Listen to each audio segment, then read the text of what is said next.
দেখি কিন্তু যে কেউ বলবে আমার মেয়ে। তোমার মেয়ে বলবে, আমার মেয়ে বলবে না, তাই তো? সে তো বলবেই, ফিচার্স গুলো দেখো, পুরো কপি বুক আমার। নাকটা দেখেছো? তুমি আয়নার সামনে দাঁড়াও, নিজের নাকটা আয়নায় দাঁড়িয়ে দেখেছো কখনো? হ্যাঁ, দেখতে পাবো না কেন? এই যে দেখতে পাচ্ছি। হাসছো কেন? এই তো দেখা যাচ্ছে কি ঠিক হলো। আর নাক আমার, বাবা সত্যি বাবা, এত কসরত করে নাকের ডগাটুকু দেখতে পেলে না? তোমার মতো মোটেই ওর নাক না, বোতা নাক নয় ওর। ওর নাক দেখেছো কি সুন্দর শার্প, পুরো আমার মতো। দেখেছো আমার নাকটা? দেখো দেখো, টিকালো আর শার্প। বাপরে, এমন ভাবে বলছে যেন ক্লিওপাট্রার পরেই ওনার নাক। হ্যাঁ, নাক না হোক, চোখ দুটো আমার মতো একদম। বাপ কি বেটি, সেম টু সেম। এই ইলু রানী, একটু ওঠো তো, চোখ দুটো খুলে দেখিয়ে দাও তো মাকে, চোখ দুটো আমার মতো। শোনা, খবরদার ওর ঘুম ভাঙাবে না বলে দিচ্ছি। তোমার মতো চোখ, হ্যাঁ তোমার মতো কুতকুতে চোখ না ওর। ওর চোখ আমি ধরলে কিছু হবে না। দেখেছো ওর চোখটা কি সুন্দর, বড় বড় টানা টানা। তোমার চোখ দেখলে না বোঝা যায় বদ বুদ্ধিতে ভরা। এটা কিন্তু একদম ঠিক হচ্ছে না বলে দিচ্ছি। হ্যাঁ, কিছুই নাকি ওর আমার মতো না, সবকিছু তোমার মতো। বলছি যে নাকটা না হোক, চোখটা তো আমার মতো, সেটাও নাকি তোমার মতো। মানে আমার মতো কিছুই না, বাড়িতে যেই আসে সেই বলে পুরো কেটে আমার মুখটা বসানো, শুধু তুমিই দেখতে পাও না। শোনো, বাড়িতে যে এসে বলে না যে ওকে তোমার মতো দেখতে, তোমাকে খুশি করতে বলে। তুমিও বলো আমাকে খুশি করার জন্য। জানো, আমার চুল ছোটবেলায় একদম ওর মতো ছিল, সেম চুল ছিল একদম। নেন, ওর মোটেই তোমার মতো চুল না গো। ওর কত সুন্দর চুল দেখো, ওর ঢেউ খেলানো চুল আমার মতো। কেউ খেলানো এইসব চলবে না কিন্তু বলে দিচ্ছি। তুমি এরকম করছো কেন বলো তো? এটা কিন্তু একদম ঠিক হচ্ছে না। শুরু থেকেই দেখছি সবকিছু নিজের দিকে করে নিচ্ছ, সব নাকি ওর মায়ের মতো, বাপের মতো কিছুই পাইনি। এসব নিয়ে চলেগা, আমি প্রতিবাদ জানাচ্ছি। একটু হাসো তো। কেন হাসবো কেন? আমি বললেও তুমি হাসবে না? হাসবো তো, এই তো হাসছি। হাসিটা পুরো তোমার মতো পেয়েছে, দেখলেই মনে হয় বদ বুদ্ধিতে ভরা। বদ বুদ্ধিতে ভরা। এই বিল্লি দেখ, তোর মা কিন্তু প্রথম থেকে আমাদেরকে ইনসাল্ট করছে। তুই কিন্তু আমার দলে। আরো গাল গাল করে চিৎকার করো, তুমি ওর ঘুমটা ভেঙে যাক, ঘুমোতে দাও তুমি ওকে। সরো তো এখান থেকে, সরো, সরো, সরো, সরো। আমিও তো সেটাই বলছি। ভগবান, বিল্লি ঘুমিয়ে পড়েছে। এই মাধবী রাতে বিল্লি ঘুম দিয়েছে আর ঝিল্লি টান তুলেছে। এখন আমাদের ইয়ে করার পালা। এবার আমাকে আর কেউ ধরে রাখতে পারবে না। জুনিয়র তো এসে গেছে, আর আমাদের দুজনের মাঝে ওই উত্তর দেশ আর বাধা হয়ে নেই। অসভ্য একটা। ডক্টরের ইনস্ট্রাকশন মনে আছে তো? মনে আছে, সব মনে আছে।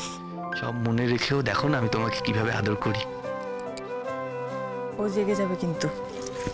থাকুক, দেখবে, জানবে, শিখবে, আর এগুলো তো ভবিষ্যতের কাজে লাগবে। অসভ্য একটা। রাখছে কিন্তু। কে ফোন করেছিল অফিসে আজকে?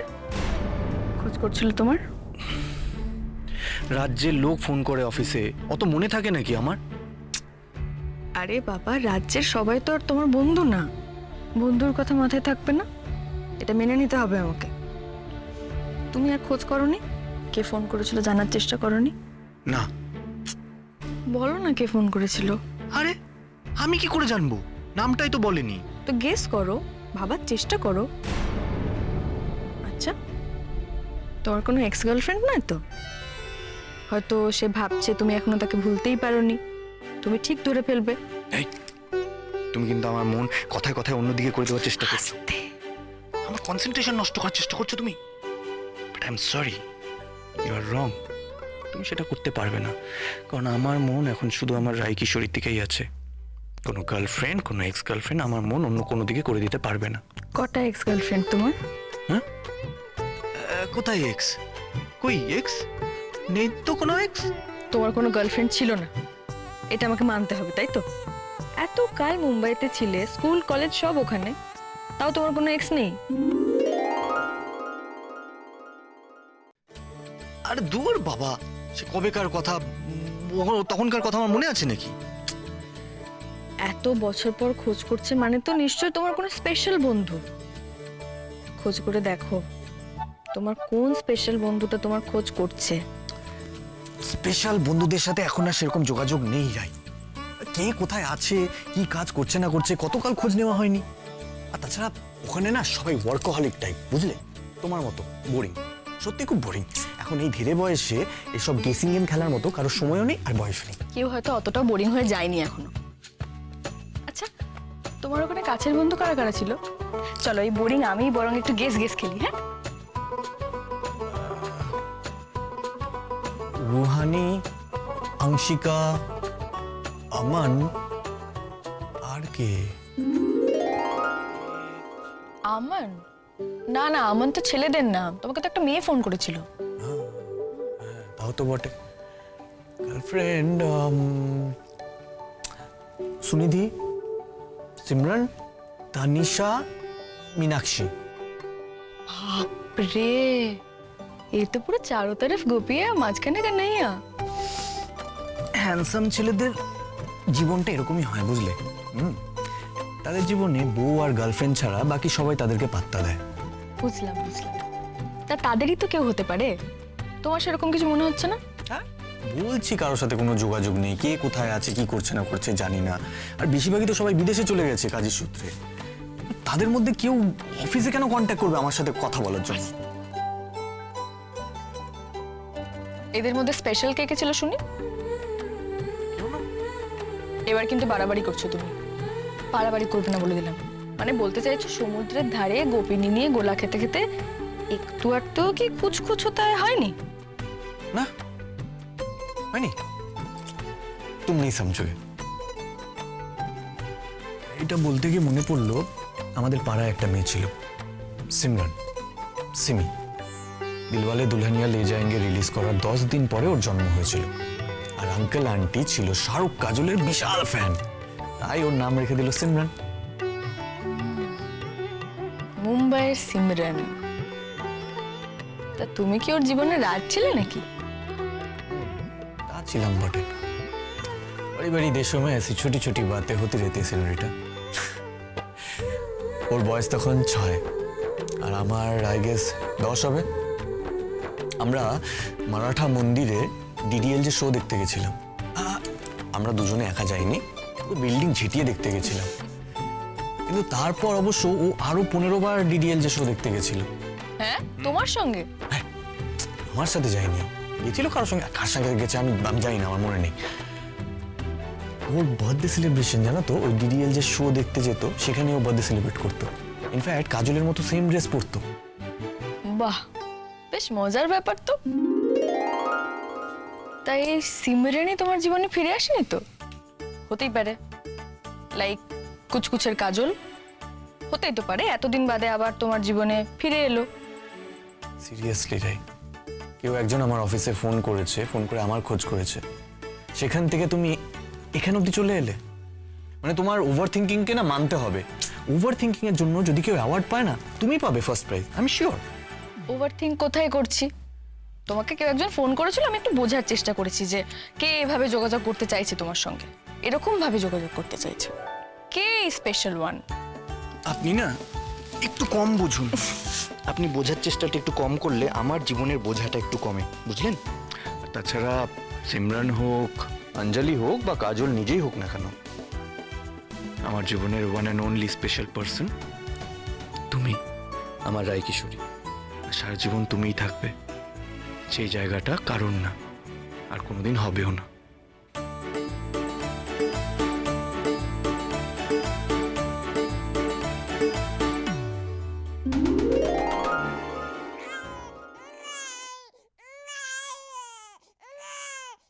ম্যাডাম উঠে পড়েছে।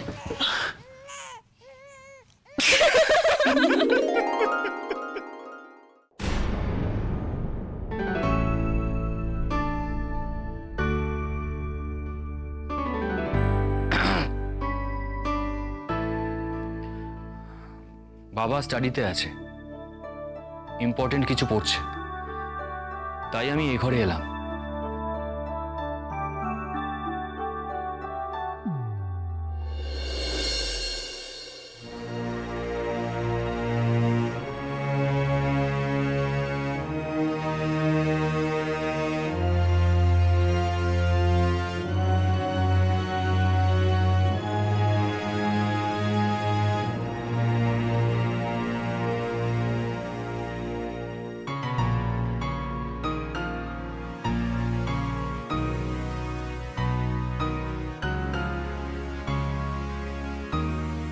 স্রোত, আমার তোমার সঙ্গে দরকারি কথা ছিল। কাল আমার স্পেশাল ক্লাস আছে অ্যানাটমির, আর তাছাড়া পুলিশের কাছেও যাওয়ার আছে। ওদের এখনো আমাকে অনেক কিছু জিজ্ঞেস করার আছে। ঠিক আছে, আমি বেশি সময় নেব না, তবে কথাগুলো জরুরি। বলো। আচ্ছা, বাপি আজ আমাদের দুজনকে ডেকে নিজের বিরক্তির কথা না জানালেও তুমি কথাগুলো বলতে, যেগুলো এখন বলতে চাইছো। জানি না, তবে আমার এখন মনে হচ্ছে কথাগুলো বলা দরকার। বলো, শুনছি।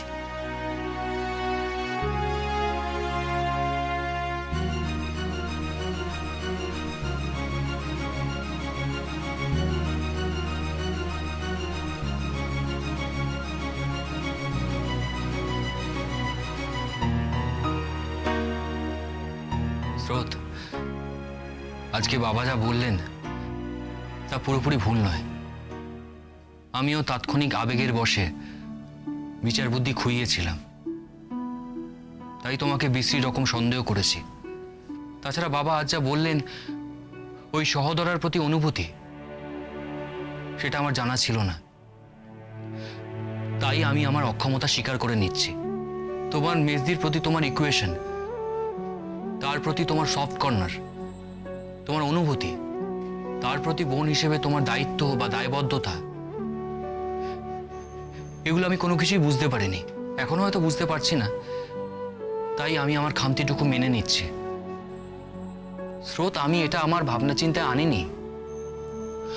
আমার মাথার মধ্যে তোমার গুলি খেয়ে কাতর গলায় ফোন, তোমার রক্তে ভেজা জামাটা, এগুলো আমি দেখেছিলাম স্রোত। এগুলো আমাকে ট্রিগার করেছে, যে এগুলো করেছে, যে এগুলোর জন্য দায়ী, তার প্রতি নির্মম হতে। পারলে কখনো আমার জায়গায় নিজেকে বসিয়ে দেখো। আমাকে যদি কেউ মারার চেষ্টা করে, তাহলে তখন তুমি কি করবে? তাহলে হয়তো আমার ক্ষেপে ওঠার কারণ কিছুটা হলেও বুঝতে পারবে। মেরে ফেলার চেষ্টা আমায় কেউ করেনি, ওটা একটা দুর্ঘটনা ছিল, সেটা আমি তোমাকে বারবার বলেছি।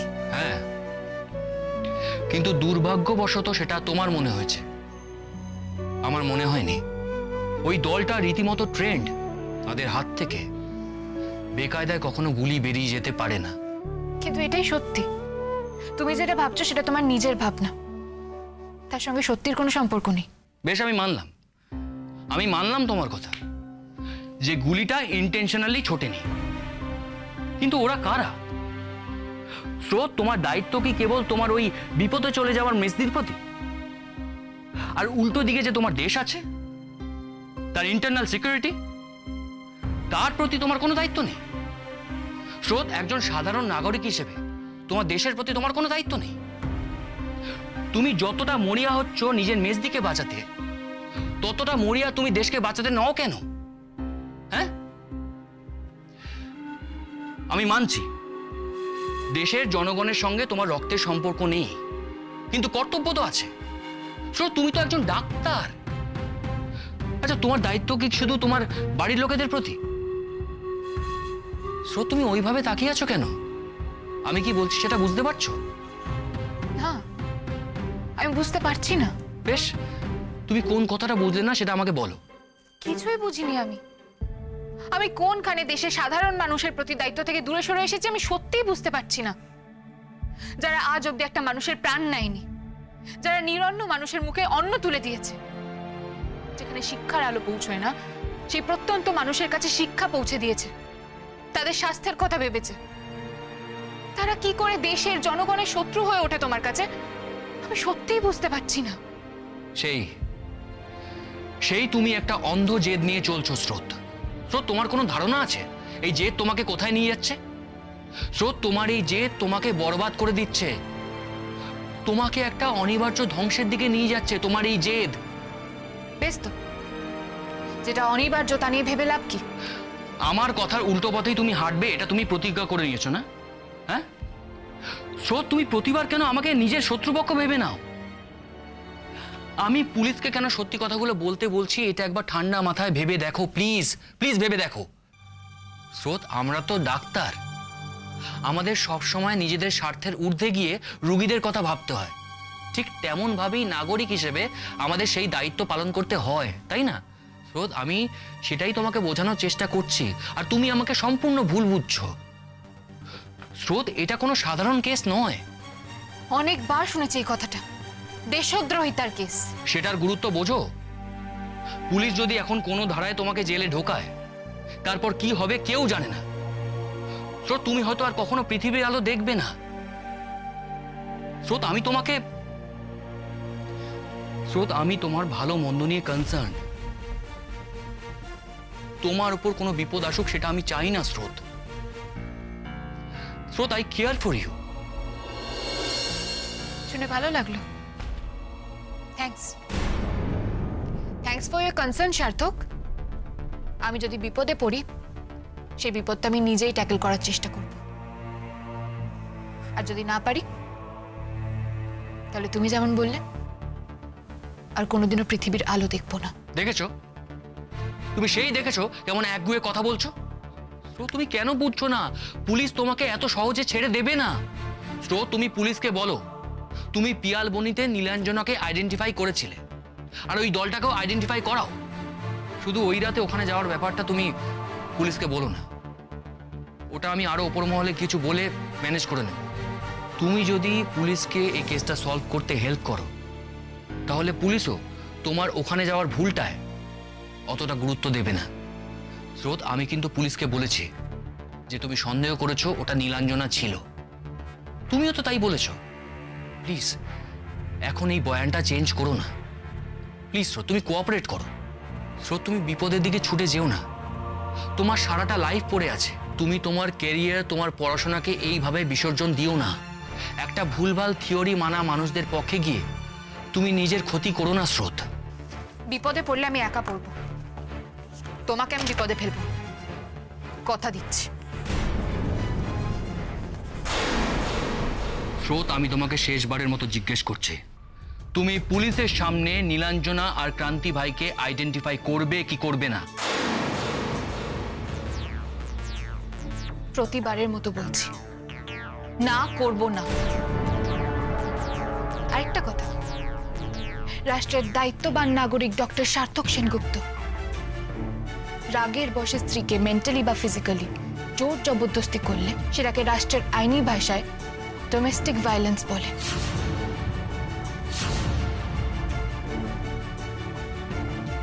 পরের বার এভাবে জোর করার আগে মাথায় রেখো, আমার হাতে লেগেছে। তাহলে তোমার কাছে তোমার ওই মেজদি ভাই আর ক্রান্তি ভাই এরা আমার থেকে বেশি ইম্পর্টেন্ট, তাই তো? হ্যাঁ,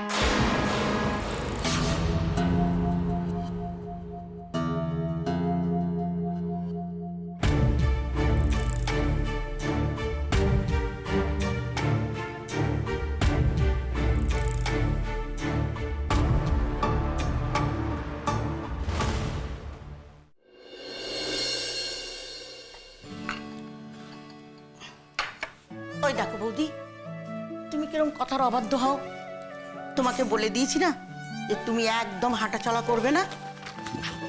এত বড় একটা অপারেশন করে ফিরলে, কতটা ধকল গেল। ম্যাডাম যদি শোনে তুমি একা একা হাঁটাচলা করেছো, আমাকে কিন্তু ভীষণ বকবে। নমিতা দি, তুমি কিন্তু এবার ডাক্তারের থেকেও বেশি বাড়াবাড়ি শুরু করেছো বলে দিলাম। আরে বাবা, আমি তো এখন একদম ফিট নাকি? আমাকে একটু একা একা হাঁটাচলা করতে দাও, নইলে কি সারা জীবন ঘরে শুয়ে বসে থেকে মোটা হব নাকি? যাই বলো রাই, তোমার কিন্তু খুব ভালো একজন গার্জিয়ান। আঙ্কেল, আন্টি কি কোথাও বেরিয়েছেন? হ্যাঁ, না হলে এরকম নিশ্চিন্তে খবরের কাগজ পড়তে পারি? আসলে ওর এক বান্ধবীর বাড়িতে আজকে গেট টুগেদার আছে, ওখানেই গেছে। তা আমার দিদিভাই কি করছে, ঘুমোচ্ছে নাকি? হ্যাঁ, নইলে আমি কি আর বাইরে আসতে পারি? কখন আবার ঘুম থেকে উঠে কান্না জুড়ে দেবে, তাই ভাবলাম একটু বাইরে থেকে ঘুরে আসি। ও হ্যাঁ নমিতা দি, তোমাকে তো একটা কথা বলাই হয়নি। কাল থেকে রান্নার নতুন লোক আসছে, তোমাকে ওইদিকে দেখতেই হবে না আর, বুঝেছো? তুমি সারাক্ষণ শুধু বিল্লির সঙ্গে সঙ্গেই থেকো। ও বাবা, আবার নতুন লোক আসবে? তাকে তো আমার বোঝাতে বোঝাতেই সময় চলে যাবে। এমন সব আসে নাকা বোকার দল, যাতে মনে হয় জীবনে কোনোদিন রান্না বান্নাই করে। ও বলছে আমাকেও এক কাপ চা দিও তো। আঙ্কেল, আর এক কাপ চা খাবেন নাকি? হ্যাঁ, হলে মন্দ হয় না। বেশ, আঙ্কেলের জন্য এক কাপ দিও। তোমাকে এরকম সুস্থ ঝলমলে দেখে আমার খুব ভালো লাগছে রাই। তোমার উপর দিয়ে যে ঝড় বয়ে গেল, আর তুমি সেটাকে যেভাবে সামাল দিলে, সত্যি I am proud of you. তুমি যা সহ্য করেছো, যে যন্ত্রণা তুমি সহ্য করেছো, যে টেনাসিটি দেখিয়েছো, সত্যি প্রশংসনীয়। আঙ্কেলকে কি অনির্বাণের বান্ধবীর ব্যাপারে জিজ্ঞেস করাটা ঠিক হবে? উনি নিশ্চয়ই মুম্বাইয়ের মেয়ে বন্ধুদের চিনতে পারেন, কিছু ভাববেন না তো? আমি কি একটু বেশি সন্দেহপ্রবণ হয়ে যাচ্ছি? হয়তো যাচ্ছি। কোয়েলের ঘটনার পর থেকে ভয় হয়ে গেছে আমার। কি হলো রাই, কিছু ভাবছো? হ্যাঁ, মানে ভাবছিলাম আপনাকে একটা কথা জিজ্ঞেস করব কিনা। আবার এটাও ভাবছি, আপনি কি কোনোভাবে হেল্প করতে পারবেন, নাকি শুধু শুধু আপনার সময় নষ্ট করা হবে? আরে সময় নষ্ট? এই বুড়ো মানুষদের না একটা সুবিধা আছে, তাদের হাতে অপরন্ত সময়। তা কি বলবে বলো, দেখি তোমার কোনো হেল্প করতে পারি কিনা। আঙ্কেল, অনির্বাণের ছোটবেলার বন্ধুদের সঙ্গে আপনার বা আন্টির কি এখন কোনো যোগাযোগ রয়েছে? মানে আপনারা তো মোস্টলি মুম্বাইতেই থাকেন, তাই জিজ্ঞেস করলাম আর কি। অনির্বাণের পুরনো মুম্বাইয়ের বন্ধু? আসলে কি হয়েছে, অনির্বাণ বাইরে পড়তে যাওয়ার পর আমরা দাদার থেকে ভার্সোভাতে শিফট করে যাই। আর ভার্সোভার পরিবেশটা ঠিক এখানকার মতো নয়, মানে কলকাতার মতো নয়। ওখানকার কালচারটাই আলাদা। এখানকার মতো আড্ডা মেলামেশা এই ব্যাপারটাই নেই। আর অনিও পড়াশোনা শেষ করে ফিরে এলো, তারপর তো এখানে ওর মতো বন্ধু করে নিল, আলাদা জগৎ তৈরি হলো ওর। তাই কারোর সাথে আর সেরকম যোগাযোগ নেই। তা কেন বলো তোমার? না, এমনি ভাবছিলাম। বৌদি, দুধ চা খেলে তো তোমার অম্বল হচ্ছে, তাই তোমাকে লিকার চা দিলাম। বাহ, তুমি চাটা এরপর বন্ধ করে দাও, বুঝলে নমিতা দি? উফ, সামান্য একটা নেশার জিনিস, তাতেও এত কড়াকড়ি করছো। কড়াকড়ি তো করতেই হবে এখন বিল্লি রানীর কথা ভেবে। তাছাড়া এই জিনিস বন্ধ করলে তো কিছু ক্ষতি নেই, ভালো জিনিস কিছুই না। তুমি অনির্বাণের পুরনো বন্ধুদের কথা জিজ্ঞেস করে আমাকে অনেক কিছু মনে করিয়ে দিলে। আমাদের সেই পুরনো বাড়ি, মহল্লা, আর অনির দু একজন বন্ধুর কথা আমার খুব মনে আছে। আমান বলে একটি ছেলে ছিল, একদম নার্সারি থেকে একসঙ্গে পড়াশোনা করেছে, একেবারে হরিহর আত্মা যাকে বলা যায়। আর একটি মেয়ে ছিল, কি নাম, হ্যাঁ সিমি, মানে সিমরান। ও তো আমাদের হাউজিংয়ে থাকতো। হ্যাঁ হ্যাঁ, মানে যার নাম ওই ডিডিএল যে ইন্সপায়ার্ড তো। ও তো একেবারে আমাদের বাড়ির মেয়ে ছিল। তুমি জানো ওর কথা? হ্যাঁ, ওই কথায় কথায় অনির্বাণ বলছিল। সিমি মেয়েটা ভীষণ মিষ্টি ছিল, একদম পুতুল একটা। সৈনির তো আসলে মেয়ের ইচ্ছে ছিল, তা অনি হলো। ও সিমিকে ভীষণ ভালোবাসতো, পারলে তো অনির সাথে বিয়েই দিয়ে দেয়। আর ওর কলেজের পর একেবারে রীতিমতো ঘটকালিতে নেমে পড়েছিল। এত ক্লোজ ছিল ওরা? ক্লোজ মোটেই নয়, একেবারে ওই টম অ্যান্ড জেরির মতো সম্পর্ক ছিল, সব সময় চুলোচুলি। ওই আমান যেমন বন্ধু ছিল, সিমিও ঠিক তেমনি। তবে একটা সময় সৈনী ভীষণ সিরিয়াস হয়ে গেছিল ওর সাথে অনেক বিয়ে দেওয়ার জন্য। অনেকে বলেছিল সেই কথা। তাই? অনির্বাণ কি বললো শুনে? আর বলো না, ও তো একেবারে আকাশ থেকে পড়েছে। তবে আমাদের মুম্বাইয়ের সময়টা বেশ অন্যরকম ছিল, এখনকার মুম্বাইয়ের মতো নয়। মানে তখনকার লাইফটা এত মেকানিক্যাল ছিল না, সহজ সাদাসিধে একটা জীবন ছিল আমাদের। এই নামটা দুজনেই বলল। যে খুঁজছে ওকে সে কি সিমরান? আজ তো অনির্বাণ অফিসে গেছে, ওখানে কি সিমরানের সঙ্গে দেখা হবে? দেখা হলে সে কথা বলবে আমাকে অনির্বাণ?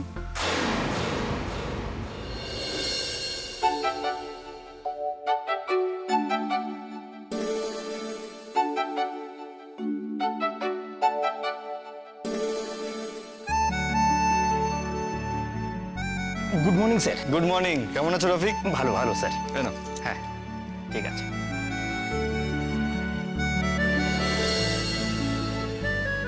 অনি, আফটার এজেস তুই কিন্তু বাইরে থেকে এতটুকুও বদলাসনি।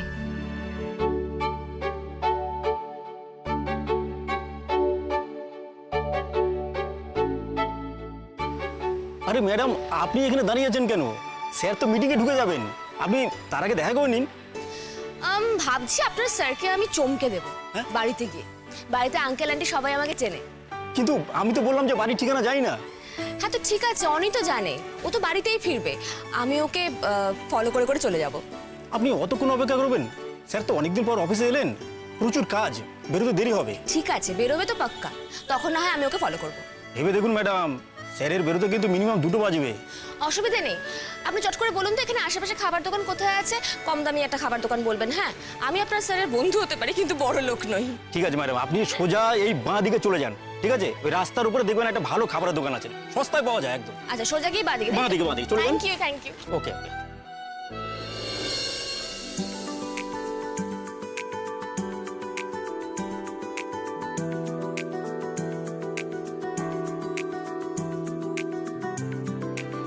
Good morning sir. Good morning, good morning.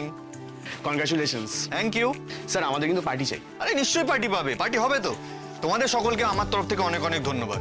আমি অফিসে আসতে পারিনি কদিন, তোমরা সবাই আমার অ্যাবসেন্সে অফিসের সব দায়িত্ব নিজেদের কাঁধে তুলে নিয়েছিলে, অনেক হেল্প করেছো আমাকে। Thank you, thank you. Sir, আপনার নামে অনেকগুলো গ্রিটিংস কার্ড এসেছে, আপনার কেবিনে পাঠিয়ে দিয়েছি। ঠিক আছে। নন্দিতা দি বলছিলেন কেউ একজন অফিসে এসে আমার খোঁজ করছিল, ফোন করেছিল, একজন ভদ্রমহিলা বোধহয়। উনি আর ফোন করেছিলেন? ওরে বাবা, তার ফোন আসবে কি স্যার, তিনি তো স্বয়ং এসেছিলেন সশরীরে। হ্যাঁ, তাই নাকি? হ্যাঁ স্যার, আপনার নাম্বার, বাড়ির ঠিকানা সবই নেওয়ার চেষ্টা করেছেন। আরে বাপরে। আচ্ছা, উনি কেমন দেখতে মনে আছে আপনার? আমি তাহলে একটু গেস করতে পারি কে হতে পারে। ওই তো মিডিয়াম হাইট, একটু শর্টই বলতে পারে, বড় বড় চোখ, ডাস্কি স্কিন টোন, আর খুব স্মার্ট একজন ম্যাডাম। আর ও হ্যাঁ, আরেকটা কথা, ভয়েসটা খুব সুন্দর ছিল।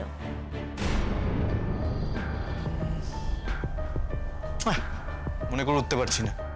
এনিওয়েজ, উনি যদি আবার কল করেন, ওনার কল আমার কেবিনে ট্রান্সফার করে দেবেন, ঠিক আছে? অবশ্যই ওনার নাম জেনে আমাকে ইনফর্ম করবেন, তারপর ট্রান্সফার করবেন। Thank you.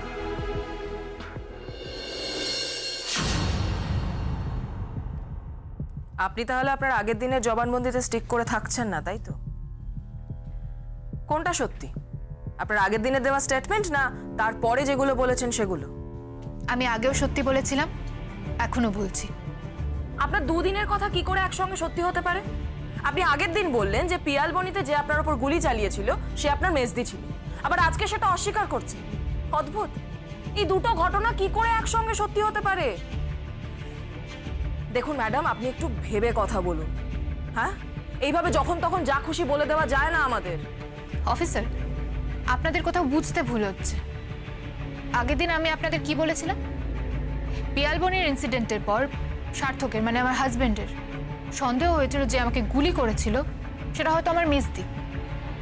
ওর একটা ডাউট হয়েছিল, সেই ডাউটটাকে আমি পুরোপুরি উড়িয়ে না দিয়ে ভেবেছিলাম হ্যাঁ হতে পারে। আর আপনাদেরকেও সেই স্টেটমেন্টই দিয়েছিলাম, বলেছিলাম হ্যাঁ হতে পারে। তাহলে এখন কিভাবে সেই ডাউটটা হুট করে উড়িয়ে দিলেন? কি এমন ঘটনা ঘটলো যাতে নতুন করে আপনার দিব্যচক্ষু একেবারে খুলে গেল? নিজের চক্ষুকর্ণের বিবাদ ভঞ্জন হয়েছে বলতে পারেন। যেদিন আপনার মেজদি ভাইকে কোর্টে তুলেছিলেন সেদিন আমি ওকে দেখেছিলাম। ওর এখনকার চেহারা দেখে বুঝলাম যে আমাকে পিয়ালবনিতে গুলি করেছিল সেটা মেজদি ভাই নয়। ওর সাথে মিল থাকতে পারে, কিন্তু কিন্তু পিয়াল বনিতে আমার মেজদি ছিল না।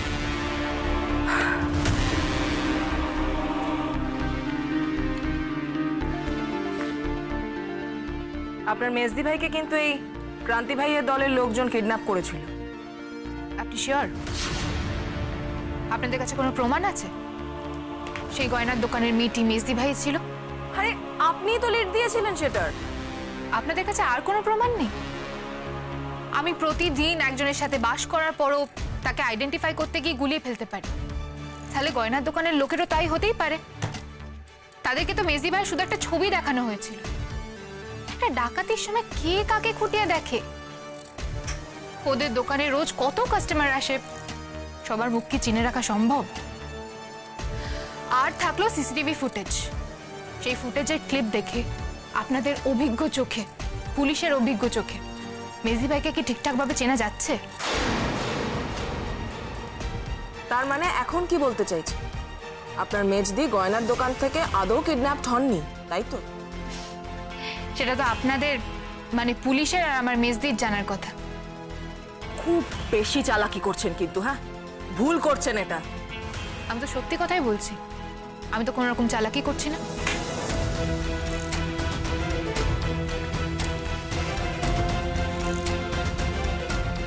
সানি আপনার কতদিনের পরিচিত?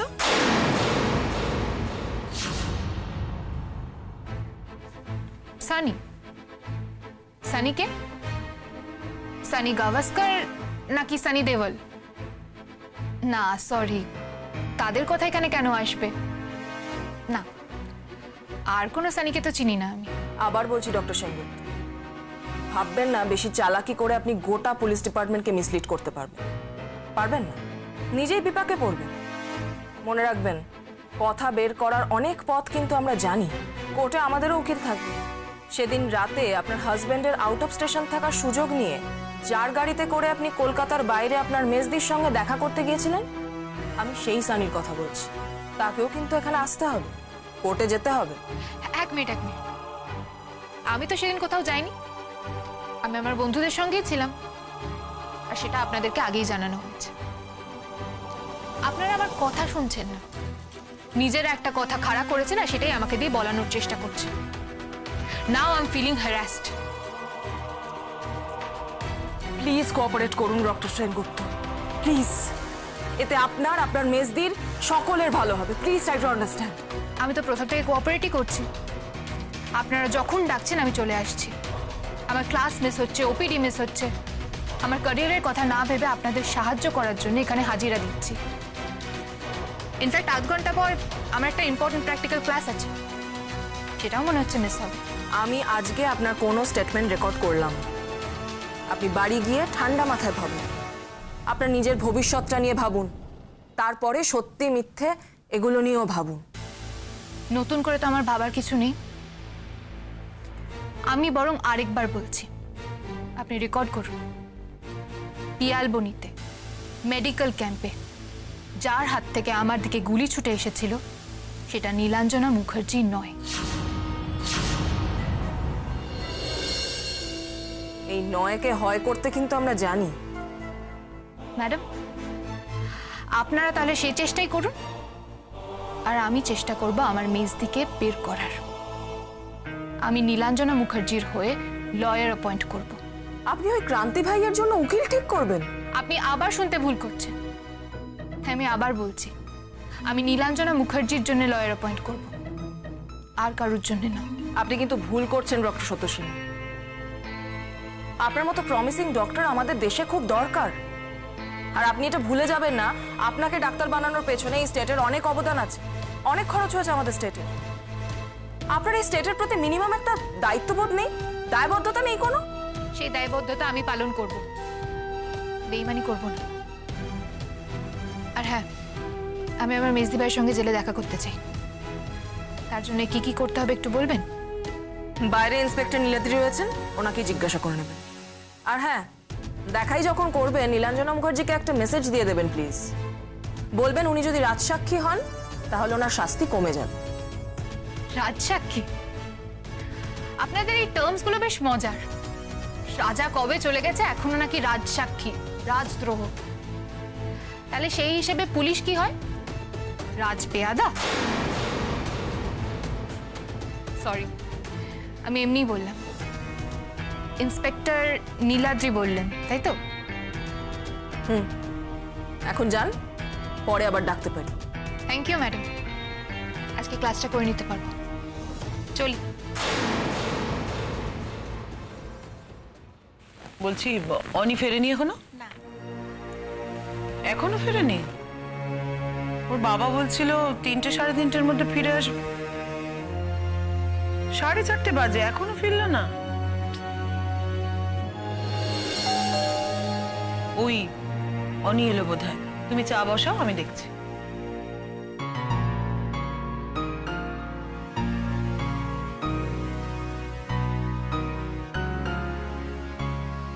এত সময় লাগলো দরজা খুলতে।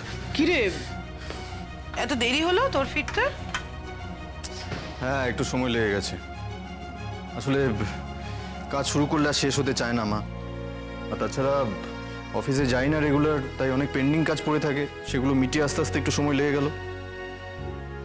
অনি, অনেকদিন তো বাড়িতে বসে কাজ করলি, এবার একটু নর্মালি অফিস যাওয়া শুরু কর, না হলে তো কাজের ক্ষতি হয়ে যাবে না? তুই কথাটা কেন বলছো মা? অতি ভুল। লাস্ট 6 মাস আমি যাইনি, বাড়িতে বসেই কাজ করেছি, অথচ লাস্ট 6 মাসে আমাদের কোম্পানির টার্নওভার অনেকটা বেড়ে গেছে। তাহলে আর কি, বইয়ের আঁচল ধরে বাকি জীবনটা বাড়িতে বসেই কাটিয়ে দে। তোকে তো কিছু বলাও যাবে না আজকাল। এলো এখন আবার। দাঁড়া দাঁড়া, আমি দেখছি।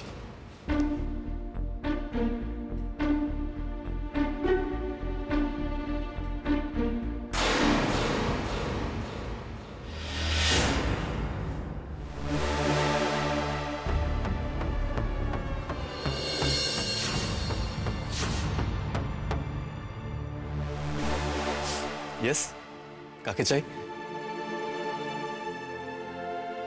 কি হলো, কাকে চাই? আপনি কি পার্টিকুলার কোনো অ্যাড্রেস খুঁজছেন?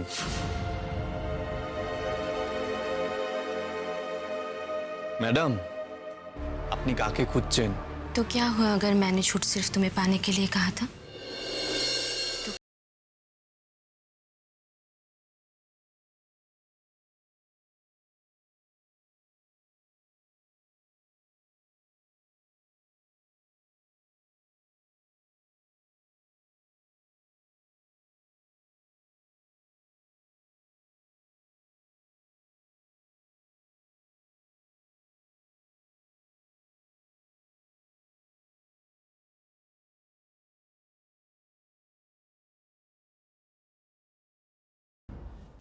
तो क्या हुआ?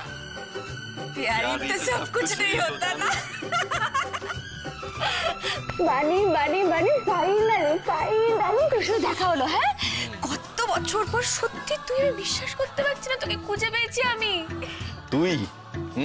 তার মানে তুই ছিলি যে আমার অফিসে গিয়ে আমার খোঁজ করছিলি, আমার অফিসে ফোন করেছিলি তুই?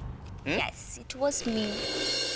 মাই গড সিমি, এখনো চেঞ্জ হসনি, সেই একই রয়ে গেলি। সারপ্রাইজ দেওয়ার অভ্যেসটা এখনো সেম রয়ে গেছে। হ্যাঁ না, তবে একটু চেঞ্জ হয়েছিস। ওয়েট কি? ওয়েট, অনেক ওয়েট পুট অন করেছিস তুই। সরি, লেগেছে। বডি শেভিং করিস না প্লিজ। হ্যাঁ, এখানে দাঁড়িয়ে আমাকে লেকচার দেবে, ভেতরে নিয়ে যাবে। আয় আয় আয়। মা, চিনতে পেরেছো? চিনতে পারলে না জোগাড়টাকে? হোল লাইফ রাহুলের অঞ্জলি আর রাজের সিমরন থেকে গেল। হয়েছে, অনেক হয়েছে। আন্টি, আমি আমার মেয়েকে চিনতে পারবো না? আমি অনেকক্ষণ আগেই চিনেছি। আমি দেখছিলাম তুই কতক্ষণে চিনতে পারিস।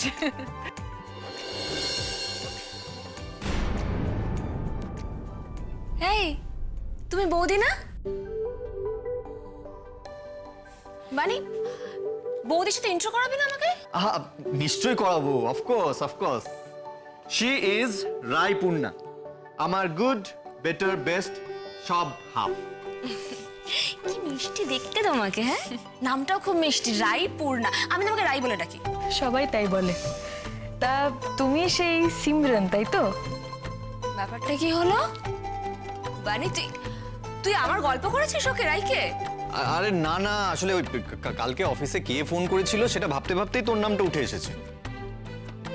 ও, তার মানে তুই ওকে আমার গল্প করিস নি, তাই তো? হাউ ডিয়ার ইউ বনি। আমি আরে বাবা তুই খেপছিস কেন বলতো? মুম্বাই ছাড়ার পর থেকে তো তোর সাথে কন্ট্যাক্ট পুরো জিরো হয়ে গেছিল, তো সেটাও কি আমার দোষ? তুমি একটু বসো, আমি তোমার জন্য চা করে নিয়ে আসি। না, একদম না, কোথাও যাবে না। First let me congratulate you. তার দুটো কারণ আছে। ফার্স্ট কারণটা হচ্ছে বিয়ে করেছো, তার জন্য কংগ্রাচুলেশন। আমি তো জানতামই না আন্টি ও আবার বিয়ে করেছে। হ্যাঁ, খুব সুন্দর, খুব মানিয়েছে তোমাদেরকে। নজর দেবো না, দেখি দেখি নজর দেবো না। জোড়ি সালামত রহে। দেখেছো দেখেছো তো এই মেয়েটার মাথাটা না পুরোপুরি খারাপ। Shut up. And second congratulation, দাঁড়াও।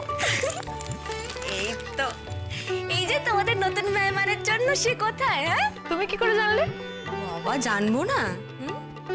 স্যার অফিসে নেই, কেন নেই সেটা তার লোকেরা বলবে না আমাকে যে প্যাটার্নিটি লিভে রয়েছে? উঠেছিস কোথায়? কলকাতায়? ওই তো এই হাওড়ার ওদিকে একটা হোটেলে উঠেছি। নেক্সট উইকে জয়েনিং। আগে জয়েন করি, তারপরে দেখছি। তুই হোটেলে উঠেছিস? সিমি, তুই কলকাতা এসে আমাদের না জানিয়ে হট করে হোটেলে উঠে গেলি? মার খাবি কিন্তু, তুই আমার হাতে মার খাবি বলে দিলাম। আরে আন্টি, আমি তো তোমাদের সারপ্রাইজ দিতে চেয়েছিলাম। হোটেলটা খারাপ নয়, ঠিক আছে। যত ভালোই হোক, আমরা থাকতে তুই হোটেলে থাকবি সেটা তো হয় না, তাই না? তুই চল আমার সাথে যাবি, লাগেজপত্র যা আছে সব নিয়ে চলে আসবা। আরে দাঁড়া না রে বাবা, আমি জাস্ট এলাম আড্ডা মারার জন্য, তুই আমাকে নিয়ে চলে যাচ্ছিস। একটু দাঁড়া, ওয়েট কর, একটু বসি, একটু সবার সাথে কথা বলি, ক্যাচ আপ করি, তারপরে ভাবা যাবে। বাবা ভাবির কিচ্ছু নেই এখানে। যে শহরে আমরা থাকি, আমাদের নিজেদের বাড়ি আছে, সেখানে এসে তুই হোটেলে থাকবি, এটা হয় না মা, জাস্ট হয় না। তুই যাবি, চল চল চল চল চল চল। ওয়েট ওয়েট, কথাটা শোন। ভেবে দেখবো বলছি তো, আমি ভেবে দেখবো। আমাকে কাজে জয়েন করতে দে, তারপর। শোন, একদম পাকামো করবি না। আমি যখন বলেছি তুই এখনই গিয়ে হোটেল থেকে লাগেজপত্র নিয়ে এখানে আসবি, তাহলে তোকে সেটাই করতে হবে। আন্টি দেখেছো কিরকম করছে তোমার পাজি ছেলেটা? ওকে চুপ করতে বলো। আমি ঠিকই তো বলেছে, একদম ঠিক বলেছে। অনি, হোটেলে যা, ওর লাগেজপত্র সব নিয়ে হোটেলের বিল মিটিয়ে ওকে নিয়ে এখানে চলে আয়। যা যা, তাড়াতাড়ি যা, কোনো কথা শুনবি না। আমি যেটা বলছি সেটাই করবি। কি হ্যাঁ হ্যাঁ হ্যাঁ মা, আমি সেটাই করবো। হয়েছে হয়েছে, শুনে নিয়েছিস তুই। চল এবার চল, আর কোনো কথা চল চল চল চল, তাড়াতাড়ি তাড়াতাড়ি যাও। চল না। নিয়ে আসবি কিন্তু ওকে।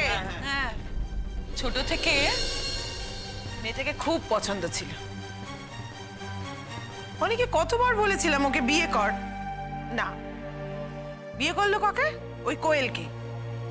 পড়লো তো মুখ থুবড়ে।